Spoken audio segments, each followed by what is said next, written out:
So welcome back guys to nine story moments. तो guys आज की वीडियो बहुत ही ज़्यादा मजे की होने वाली है, इसलिए इस वीडियो पर 2K लाइक लाजमी करवा दो। अगर 2K लाइक लाजमी करवा दोगे तो गाइस कल के दिन 2 वीडियोस आ जाएंगी आप लोगों के सामने, और वो भी बहुत ज़्यादा मजे की होंगी। वो दोनों की वीडियोस 20-20 या 25-25 मिनट की होंगी। ये भी आप लोगों से प्रॉमिस रहा, और आप लोगों को पता है आप लोगों का कि ये भाई आजकल प्रॉमिस पूरा कर रहा है। और आज ये वीडियो जो हो रही है गाइस, ये Shao queen Medusa little Shao की न्यू जर्नी के रिलेटेड हो रही है। अभी के लिए बिना किसी टाइम जाए कि सीधा आते हैं इस वीडियो की तरफ, जहां पर हमने देखा था कि शाओ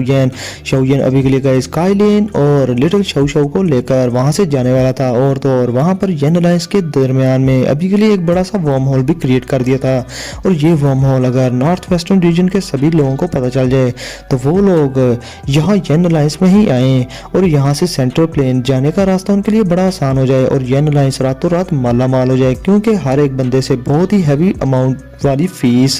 ये लोग लेंगे। इस बात फायदे की भी थी, लेकिन नुकसान भी साथ साथ था, क्योंकि बहुत सारी ऐसी फैक्शन भी थी जो येन अलायंस से फिर खार खाना शुरू हो जाते, और वो लोग मौका देकर येन अलायंस पर अटैक भी कर देते। अभी के लिए शाओ ने इस वर्म होल को टॉप सीक्रेट ही रखा था, और बहुत कम लोगों को इस वर्म होल के बारे में पता था कि ये wormhole directly central planes के साथ कनेक्टेड है। अब अगले ही पल में हमारा सीन शिफ्ट होता है अपने शाओ पर, जिसके पीछे लिटिल फेरी डॉक्टर किंग लिन टियान, हुआ जुनजी और बाकी सारे के एक्सपर्ट्स थे, जिन्हें शाओ सेंट्रल प्लेन से लेकर आया था, और क्वीन मेडुसा और लिटिल शाओ भी वहीं पर थे। और इसके साथ ही शाओ अपने भाइयों से कहता है कि बिग ब्रदर सेकंड ब्रदर अभी के लिए हम जा रहे हैं, और अगर फ्यूचर में कुछ भी हो जाए तो आप जल्दी से फॉलिंग स्टार पवेलियन में इस बम होल के थ्रू आ जाना, वहां पर कोई ना कोई या फिर मैं खुद ही आप लोगों को रिसीव कर लूंगा। जिसके साथ ही गाइस उसके दोनों भाई आगे से हाँ में सर ला देते हैं, और शाओ से कहते हैं कि अपना ख्याल रखना, जिस पर अपना शाओ हल्की सी स्माइल कर देता है। और गाइस बाकी सभी के येन अलायंस के एल्डर्स को देखते हैं, जिनमें अपने आइस एम्परर हाई बदोंग और बाकी भी लोग थे, और उन सबको ग्रीट करता है शाओ,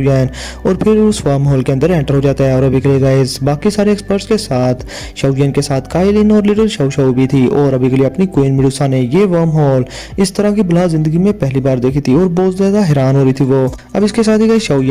का ग्रुप उस वर्म होल के अंदर कहीं डिसअपीयर हो जाता है, और वो वर्म होल क्लोज हो जाता है। जिसके साथ ही गाइस शाओडिंग और शाओली शाओ को सी ऑफ करने के बाद येन अलायंस के बाकी मामलात में बिजी हो जाते हैं। अब इसके साथ ही हमारा सीन शिफ्ट होता है कुछ दिनों के बाद इनर हॉल के फॉलिंग स्टार पवेलियन के इनर हॉल में, जहां पर अपने मास्टर यालाओ बहुत ज्यादा जोर से हंस रहे थे, और वो शाओ का मजाक भी उड़ा रहे थे, और कहते हैं कि अच्छा तो ये तुम्हारी बेटी है। जिसके साथ ही गाइस हम देखते हैं शाओ की बेटी लिटिल शाओ को, जो कि शाओ की टांग पकड़कर शाओ के पीछे छुपी हुई थी, उसकी टांग पकड़कर, और वो मास्टर को अपनी बड़ी बड़ी प्यारी प्यारी आंखों से देख रही थी, बहुत ज्यादा हैरान होते हुए। जिसके साथ ही गाइस शाओ आगे से स्माइल कर देता है, और अभी गाइस उसे ये चीज अच्छे से पता था कि मास्टर यालाओ को शाओ के अफेयर के बारे में कुछ भी नहीं था पता, और ना ही उसकी बेटे के बारे में पता था, क्योंकि जब काइलिन को पता चला था कि वो प्रेग्नेंट है, तब के टाइम अपने मास्टर यालाओ हॉल ऑफ साउल में कैप्चर किए जा चुके थे, और वो वहां पर बंदी बने हुए थे। लेकिन अभी के लिए अपने मास्टर यालाओ जोर से हंसते हुए लिटिल शाओ को देखकर कहते हैं कि मुझे यकीन नहीं आ रहा, मुझे सच में यकीन नहीं हो रहा। और अभी के लिए अपने शांत स्वभाव वाले मास्टर बड़ा ही मजाक करते हुए शाओ को छेड़ना शुरू हो जाते हैं, और शाओ से कहते हैं कि ये वही काइलिन है ना, जो कि तुम्हारी अभी के लिए वाइफ बन चुकी है, लेकिन तुम्हारी ये वाइफ पहले तुम्हें बहुत ज्यादा हेट किया करती थी, अगर मैं ना होता बच्चे तो ये तुम्हें कब कब मार चुकी होती। जो सुनते ही गाइज अपनी काइलिन बहुत ज्यादा शर्मा जाती है, और उसका फेस रेड हो जाता है। और अभी के गाइज उस बेचारी ने भी एक्सपेक्ट किया ही नहीं था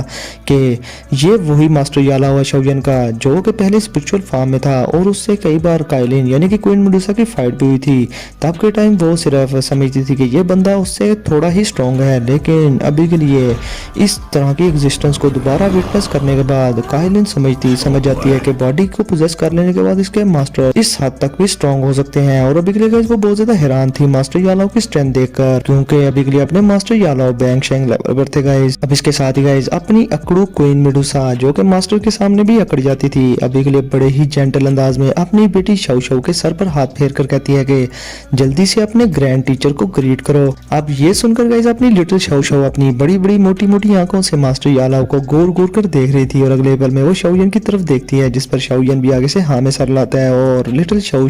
मास्टर यालाओ को ग्रीट करती है और कहती है कि ग्रैंड टीचर। जिसके साथ ही गाइज मास्टर यालाओ बहुत ही ज्यादा खुश हो जाते हैं, और अभी के लिए गाइज उनकी खुशी का कोई ठिकाना नहीं था, क्योंकि शाओ उनके अपने बेटे की तरह था। और शाओयन की बेटी गाइज ऑटोमेटिकली उनकी ग्रैंड डॉटर ही हो ना। तो बिगले गाइज वैसे भी मास्टर यालाओ की नेचर के मुताबिक मास्टर यालाओ वैसे भी बहुत ज्यादा ओल्ड एज के हो चुके हैं और उनकी नेचर ऐसी है कि वो चिल्ड्रन से बहुत ज्यादा प्यार से पेश आते हैं। अब इसके साथ ही गाइज मास्टर यालाओ हंसते हुए लिटिल शाओ शाओ के पास आते हैं जो कि शाओयन के टांग के पीछे छुपी हुई थी और लिटिल शाओ शाओ का हाथ अपने कामते हाथों से पकड़कर उसको ऑब्जर्व करते हैं, जिसके साथ ही गाइज मास्टर यालाओ और भी ज्यादा खुश हो जाते हैं और अभी वो शाओयन से कहते हैं कि तुम्हारी बेटी की स्पिरिचुअल स्ट्रेंथ बहुत ही ज्यादा पावरफुल है और तो इसकी बॉडी में अभी के लिए फायर अफिनिटी और वुड अफिनिटी का हो रहा है और ये पॉसिबल है कि तुम्हारी ये बेटी भी अल्केमिस्ट बन सकती है। जिसके साथ ही गाइस शाओयन मास्टर यालाओ की ये बात सुनने के बाद काफी ज्यादा खुश हो जाता है, क्योंकि गाइस शाओयन ने पहले ही विटनेस कर लिया था कि लिटिल शाओ शाओ वो अल्केमिस्ट बन सकती है और तो उसके कॉन्स्टिट्यूशन भी बिल्कुल ऐसे ही है और अभी के लिए लिटिल शाओ शाओ शाओजन से भी काफी ज्यादा टैलेंटेड है और अगर इसको प्रॉपरली ग्रूम किया जाए तो इसका आने वाले टाइम का पोटेंशियल बहुत ज्यादा एक्स्ट्रा ऑर्डिनरी होगा। अब इसके साथ ही गाइस मास्टर यालाओ बहुत ज्यादा एक्साइटेड होते हुए शाओयन से कहते हैं कि शाओयन बुरा ना मानना, तुम्हारी बेटी की स्पिरिचुअल स्ट्रेंथ तुमसे भी ज्यादा है और इसके कॉन्स्टिट्यूशन भी तुमसे काफी ज्यादा हाई है। अगर मैं इसको प्रॉपरली ट्रेन करूं तो इसकी फ्यूचर अचीवमेंट्स बहुत ज्यादा हाई होंगी, मतलब कि अपनी बाप से भी ये 2 हाथ आगे होगी। और अभी के लिए गाइस मास्टर यालाओ की आंखों में वही एक्साइटमेंट शाओयन देख पा रहा था जो एक्साइटमेंट तब के टाइम शाओयन ने देखी थी जब मास्टर यालाओ ने पहली बार शाओयन को अपना डिसाइबल बनाया था। अब गाइस शाओयन बहुत ज्यादा स्माइल कर रहा था और वो अभी के लिए गाइस दिल में सोचता है कि मेरी बेटी शाओ शाओ का टैलेंट बहुत ज्यादा हाई है, लेकिन अभी के लिए मास्टर यालाओ की नजरों में ये टैलेंट इतना भी ज्यादा हाई नहीं, मगर मेरे मास्टर मेरी बेटी को इसलिए ज्यादा इज्जत दे रहे हैं क्योंकि ये मेरी बेटी है और अभी के लिए वो इसे अपने ग्रैंड चिल्ड्रन की तरह ट्रीट कर रहे हैं। अब इसके साथ ही गाइस मास्टर यालाओ अपनी शैतानी हरकतों पे आ जाते हैं और लिटिल शाओ शाओ को तंग करना शुरू कर देते हैं और उसके गालों पर बड़ी बड़ी चुटकियां काटते हैं, जिससे लिटिल शाओ शाओ बड़ा गुस्सा करती है आगे से, जिस पर सभी हॉल में बैठे लोग हंसना शुरू कर देते हैं। और अभी के लिए गाइस मास्टर यालाओ हंसते हुए शाओयन से कहते हैं कि क्यों ना आने वाले टाइम में लिटिल शाओ शाओ को मैं ट्रेन करूं, जिसके साथ ही गाइस अपना शाओयन आगे से हाँ में सर ला देता है और खुश हो जाता है, क्योंकि गाइस वो लिटिल शाओ शाओ को फॉलिंग स्टार पवेलियन में लाया इसलिए था कि उसके मास्टर यालाओ उसकी बेटी को ट्रेन कर सकें एल्केमी स्किल्स में और फाइटिंग में भी, और ये बेस्ट प्लेस रहेगी शाओ शाओ के लिए ग्रूम होने के। इसके साथ ही guys master Yalao little Shao Shao से काफी ज्यादा खेलते हैं और उससे बड़े प्यार से पेश आते हैं और अभी के लिए वो उसे छोड़ना तो नहीं चाहते थे, लेकिन फिर उसके सर पर प्यार से हाथ फेर कर वो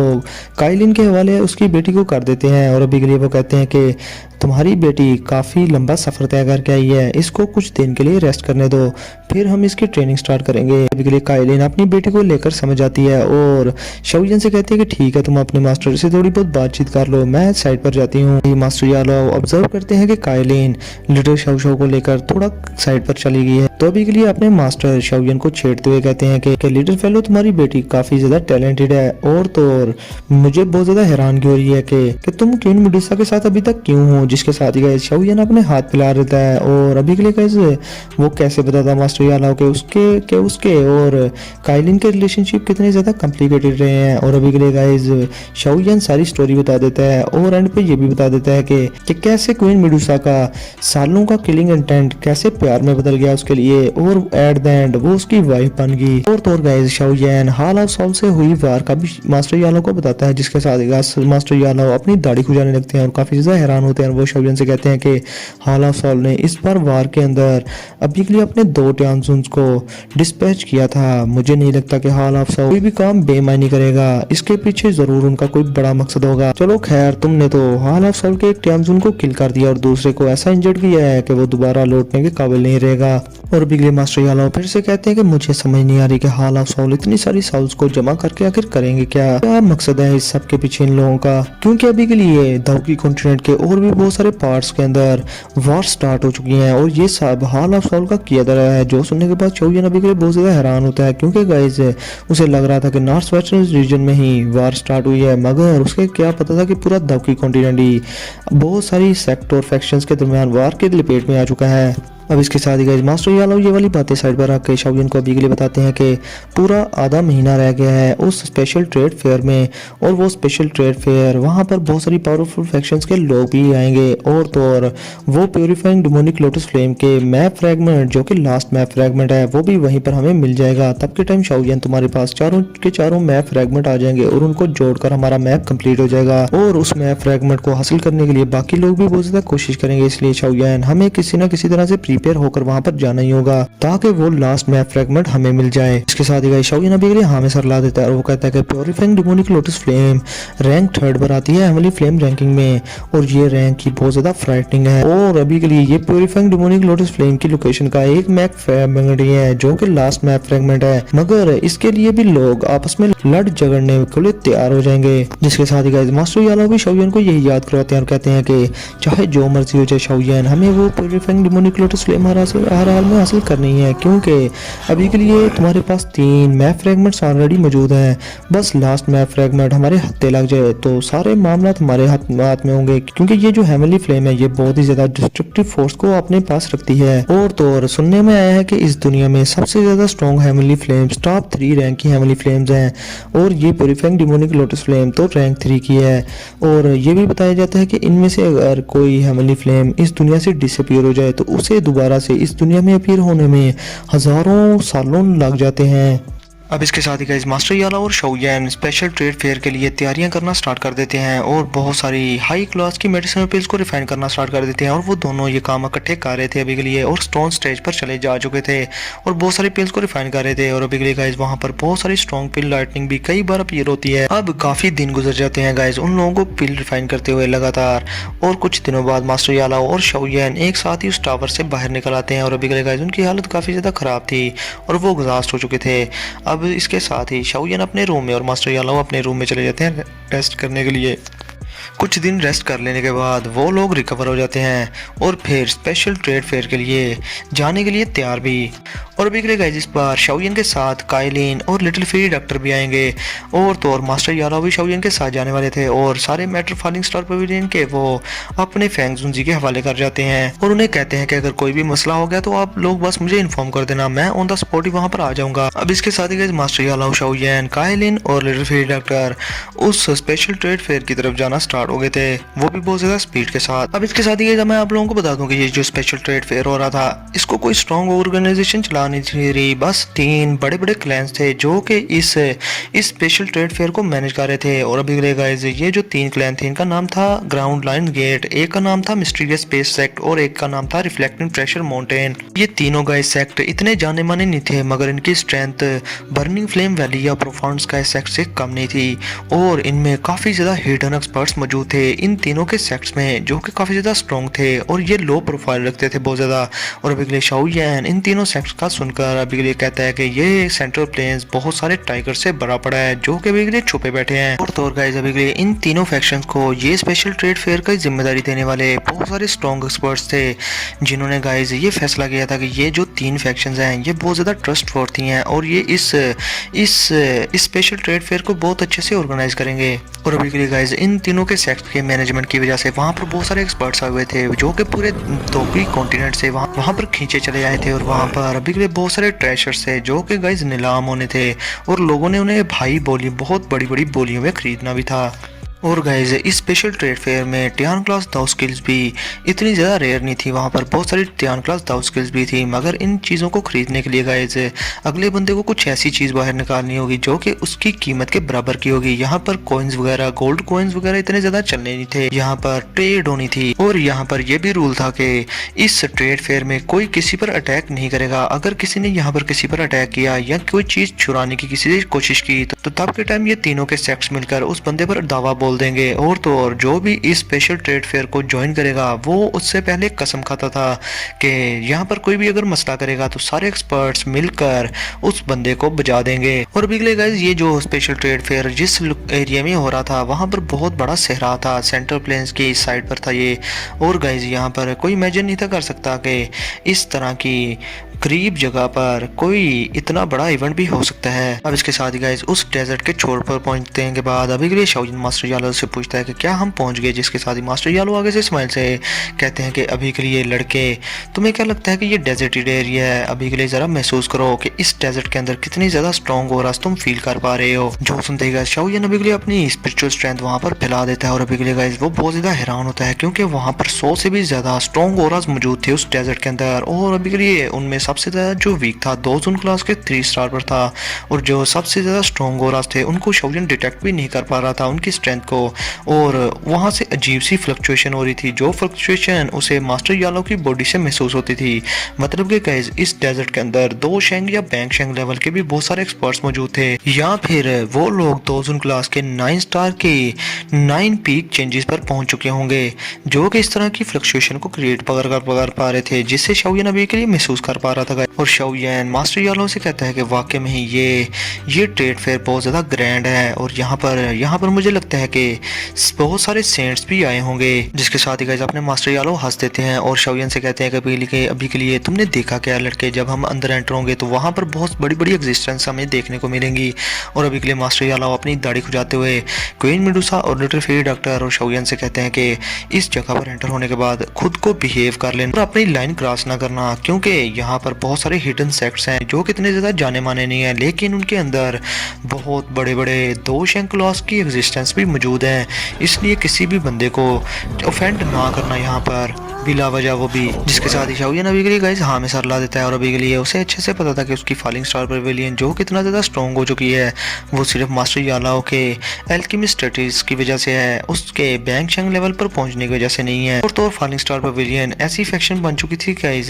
कि उसका मुकाबला कोई दूसरी फैक्शन मुश्किल से ही कर पाती पूरे दाउकी कॉन्टिनेंट में, सवाई एंशिएंट क्लैंस के। अब गाइस अभी के लिए काइलिन, लिटिल फेरी डॉक्टर और शाओलिन को चुप देखकर मास्टर यालाओ एक स्माइल से उन लोगों को कहते हैं कि अगर कोई हमसे पंगा करेगा तो तब के टाइम तो फिर हम सॉफ्टीज नहीं रहेंगे, तब के टाइम आप लोगों को इजाजत है उन लोगों को बचाने की। और तो और गाइस अभी के लिए मास्टर यालाओ इतने प्राउड से ये बात इसलिए कह पा रहे थे क्योंकि मास्टर यालाओ बैंक शेंग लेवल पर पहुंचने के अलावा भी बहुत बड़े एल्केमिस्ट थे, और पूरे सेंट्रल प्लेन्स में वो बहुत ज़्यादा जाने माने थे। इवन के दो शेंग क्लास का एक्सपर्ट भी जब उनसे मिलेगा तो बहुत ही अच्छे से उनसे पेश आएगा और उनके सामने एरोगेंट नहीं होगा। अब ये कहते ही master यालाओ Shaolin Kaelin, little fairy doctor को लेकर वहां से चले जाते हैं उस डेजर्ट के अंदर। इसके साथ ही गाइस ये लोग ट्रैवल करते हुए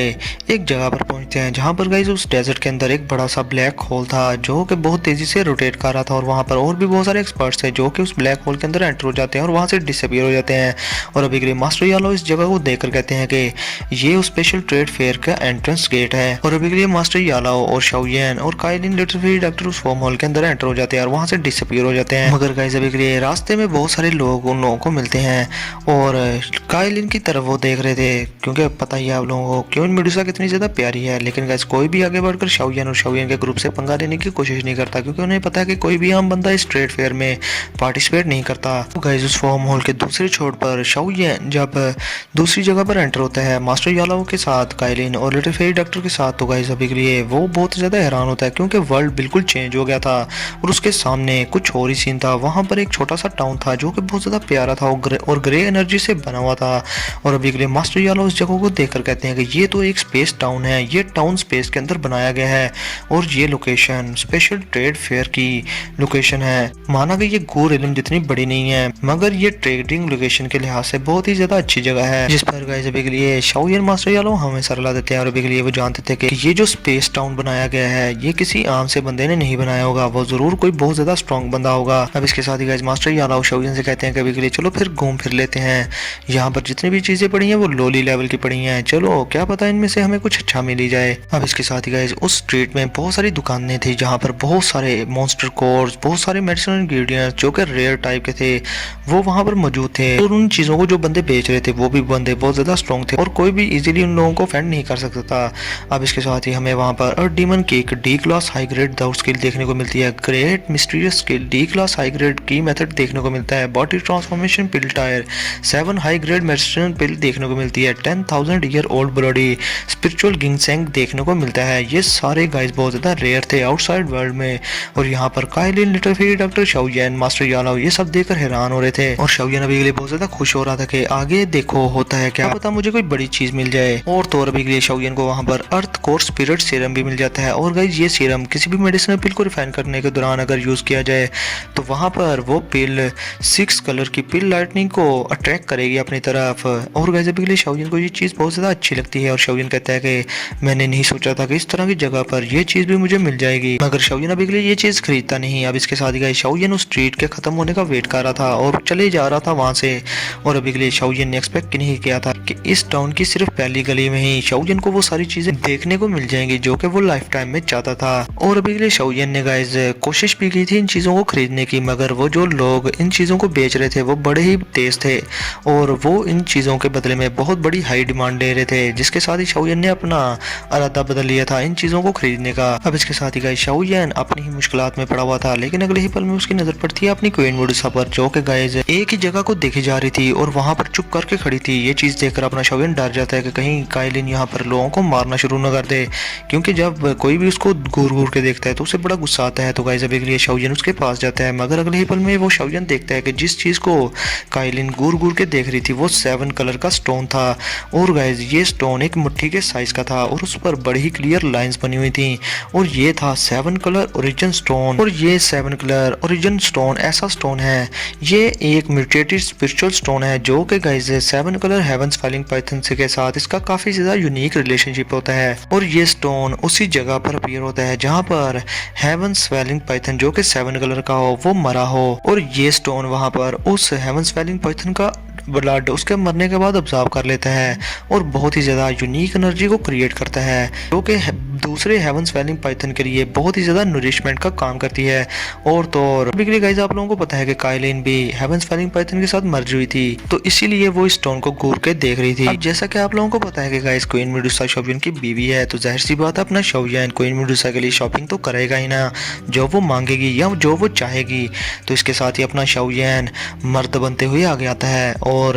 उस बंदे से जो उस शॉप का ओनर था उससे कहता है कि एल्ड्री सर, अभी के लिए मैं जानना चाहता हूँ कि इस 7 कलर ओरिजिन स्टोन की क्या प्राइस आप मांग रहे हो। जिसके साथ ही गाइस वो बुड्ढा शाओजिन की तरफ बड़े ही अजीब तरीके से देखता है और शाओजिन से कहता है कि मैं स्टोन के बदले में तुमसे टायर लेवल 8 की 2 मेडिसिनल पिल्स चाहता हूँ जो कि 3 कलर की पिल लाइटनिंग की पिल्स हो। जिसके साथ ही अपना शाओजिन बड़े ही आराम से कहता है कि तुम बहुत ज्यादा एक्सपेंसिव हो, क्योंकि ये 7 कलर ओरिजिन स्टोन माना बहुत ज्यादा रेयर है, लेकिन इसकी कीमत इतनी भी ज्यादा नहीं कि मैं तुम्हें टायर लेवल 8 की 2 मेडिसिनल पिल्स निकाल कर दे दूं। और तो और ये चीज सिर्फ 7 कलर हेवंस फेलिंग पाइथन के लिए यूजफुल है और कोई भी बाकी लोगों के लिए ये चीज यानी कि ये स्टोन बिल्कुल यूजलेस है। और इधर गाइस हम देखते हैं अपने मास्टर यालाओ को, जो कि अपने हाथ बांधकर साइड पर शाओजिन को बार्गेनिंग करते हुए देख रहे थे और हंस रहे थे। और अभी के लिए गाइस मास्टर यालाओ ऐसे लग रहा था जैसे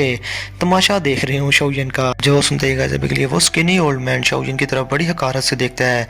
और उसका मजाक बनाते हुए कहता है कि अगर तुम्हें ये महंगा लग रहा है तो ना खरीदो, जाओ यहाँ से। जो सुनकर गाइस अभी के लिए शाओजिन अपनी आंखें घुमा लेता है, लेकिन उसे गुस्सा नहीं आता, क्योंकि गाइस अभी के लिए आप लोगों को पता है कि अपना शाओजिन काफी ज्यादा शांत स्वभाव का बंदा बन चुका है। उसने काफी ज्यादा बेटर ट्रेनिंग्स की हैं, उनके सामने ये चीज तो कुछ भी नहीं। अपना शाओजिन वहां से जाने का प्लान बनाने लगता है, लेकिन अगले ही पल में काइलिन शाओजिन का हाथ कस के दबा लेती है और गाइस अपनी बीवी होने का हक जताने लगती है और शाओजिन से कहती है और शाओजिन के हाथ पर लिखती है गुस्से में कि इसको बाय करो। अभी के लिए गाइस उसने सीक्रेटली शाओजिन को ये मैसेज दिया था और शाओजिन काइलिन का ये करैक्टर देखकर बहुत ज्यादा हैरान होता है। और अभी के लिए गाइस शाओजिन ये भी जानता था कि काइलिन कोई बेवकूफ नहीं है, ये 7 कलर ओरिजिन स्टोन माना कि बहुत ज्यादा रेयर है, मगर अभी के लिए काइलिन को यानी कि क्वीन मेडुसा को ये स्टोन हर हालत में चाहिए था। तो जाहिर सी बात है गाइस बीवियों की ख्वाहिशें हैं बंदे को पूरी करनी ही पड़ती हैं, चाहे जो मर्जी हो जाए, आंख की लकीरें क्यों ना निकल जाए, बीवी को जो चाहिए बंदे को वो देना ही पड़ता है। अब गाइस शाओजिन क्वीन मेडुसा की वजह से उस बंदे से थोड़ी बहुत बार्गेनिंग और करता है, मगर वो बंदा टस से मस नहीं होता। तो शाओजिन गुस्से में आके अपनी स्टोरेज रिंग में से 2 मेडिसिनल पिल्स निकालकर उस बंदे की तरफ फेंक देता है और वो 7 कलर ओरिजिन स्टोन खरीद लेता है उससे और काइलिन के हवाले कर देता है। और गाइस अभी वो वहां से चला भी जाता है और स्किनी ओल्ड मैन जब उस जेट की बोतल में देखता है 2 टायर 8 की मेडिसिनल पिल्स को, तो वो बहुत ज्यादा हैरान होता है। और अभी गाइस वो सोच रहा था कि शाओजिन ने इतनी आसानी से उसे ये चीज कैसे दे दी और बदले में ये ओरिजिन स्टोन कैसे ले गया। और अभी गाइस वो शाओजिन की तरफ देखता है, मगर शाओजिन वहां से डिसअपीयर हो चुका था अपने ग्रुप के साथ और वो दिल में सोच रहा था कि कहीं मुझसे गलती तो नहीं होगी उस 7 कलर ओरिजिन स्टोन को आइडेंटिफाई करने में। और अब गाइस उस दुकान से काफी ज्यादा दूर आने के बाद शाओजिन काइलिन से पूछता है कि क्या ये स्टोन काफी ज्यादा स्पेशल है तुम्हारे लिए, इस स्टोन के साथ आखिर मसला क्या है। जिस पर गाइस हम देखते हैं मास्टर याला और लिटिल फेरी डॉक्टर को, और वो दोनों भी अभी काइलिन को ही देखे जा रहे थे और उसके आंसर का वेट कर रहे थे। जिसके साथ ही गाइस अपनी काइलिन बड़ी खुश थी और अभी के लिए उस बीवी की तरह खुश थी जिसका हस्बैंड उसे शॉपिंग करवा के दे। तो गाइस अभी के लिए वो खुश होकर शौयन की तरफ बड़े प्यार से देखती है और शौयन से कहती है कि एक आम सा बंदा उसे इस 7 कलर ओरिजिन स्टोन के बारे में सिर्फ इतना ही पता होता है कि जहाँ पर 7 कलर हेवन स्पेलिंग पाइथन मरे तो वहाँ पर ये स्टोन, ये 7 कलर ओरिजिन स्टोन उसका ब्लड ऑब्जॉर्व कर लेता है और बहुत सारी मिस्टीरियस एनर्जी को फ्लक्चुएट करवाता है और प्रोड्यूस करता है। मगर इन लोगों को या तुम लोगों को ये नहीं पता कि जहाँ पर 100 से भी ज़्यादा हेवन स्पेलिंग पाइथन एक साथ मरे और वहाँ पर ये स्टोन अपीयर हो जाए और ये ओरिजिन स्टोन उन सब का ब्लड ऑब्जॉर्व कर ले अपनी बॉडी में, तो तब के टाइम चांस होता है कि ये जो स्टोन हो ये 8 कलर का नहीं बल्कि इवन के 9 कलर का ओरिजिन स्टोन बन जाता है। मगर ये बहुत ही ज्यादा रेयर केस होता है कि 100 से भी ज्यादा हेवन स्पेलिंग पाइथन एक ही जगह पर मारे जाएं और जो बाकी के लोग हैं वो सिर्फ 7 कलर ओरिजिन स्टोन के बारे में जानते हैं, उनको 8 या 9 कलर ओरिजिन स्टोन के बारे में कुछ भी नहीं पता। इसके साथ ही गाइस काइलिन मजीद शौकीन को बताती है 7 कलर हेवन स्पेलिंग पाइथन की जो ट्रू पीक होती है वो 9 कलर हेवन स्पेलिंग पाइथन पर जाकर रुकती है और 9 कलर हेवन स्पेलिंग पाइथन इस हाइट पर पहुंचना किसी भी हेवन स्पेलिंग पाइथन के लिए इतना ज़्यादा आसान नहीं होता।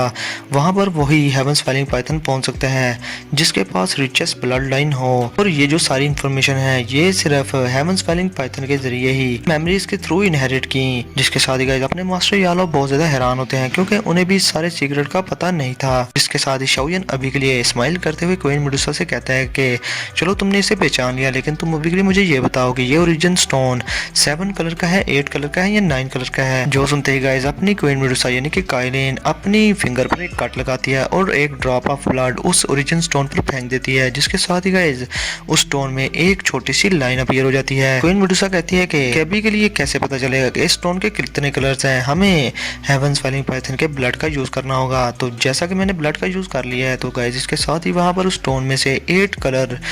कलर्स अपीयर हो जाते हैं और शौयन कहता है कि ये तो 8 कलर ओरिजिन स्टोन है। और शौयन कहता है कि काइलिन तुम्हें इस बार काफी ज्यादा मिल गया और तुम काफी ज्यादा खुशकिस्मत भी हो। इसका यूज करने के बाद तुम्हारी स्ट्रेंथ बहुत ही ज्यादा टेरिफाइंग हद तक बढ़ भी जाएगी। और अभी के लिए गाइस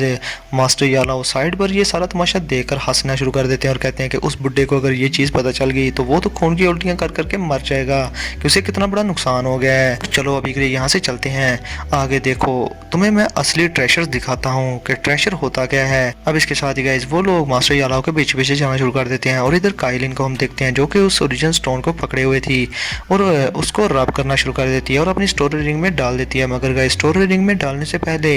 काइलिन की नजर एक और छोटी सी लाइन पर पड़ती है जहां से कलर निकल रहा था और गाइस ये 9th कलर था और उस ओरिजिन स्टोन का। मगर वो किसी से भी ये बात नहीं करती और उसे